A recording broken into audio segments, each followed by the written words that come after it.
This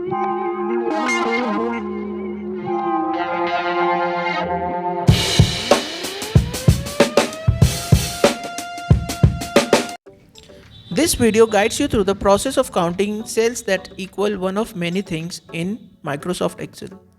The video begins by explaining what you will need to have in your spreadsheet before you can begin counting. It then walks you through the steps of creating a counting formula, starting with the selection of cells you want to count.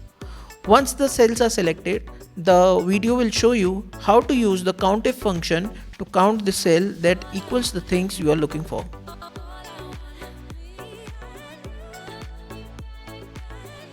Now let's suppose we have a range of random things like pen, pencil, dog, cat, fish, key, mouse, pen, light and card.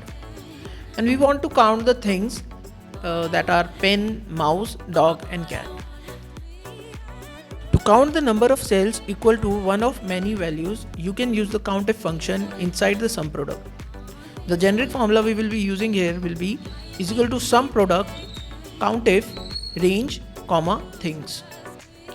In this generic formula, range represents the range of cells that has the values and things represent the values you want to count. So now let's count the things and put this formula in our spreadsheet. So we will put our formula is equal to sum product COUNTIF.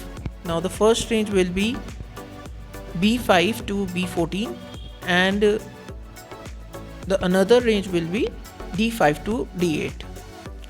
So you can see the generic formula, it is COUNTIF range things. So range is B5 to B14 and things are D5 to D18.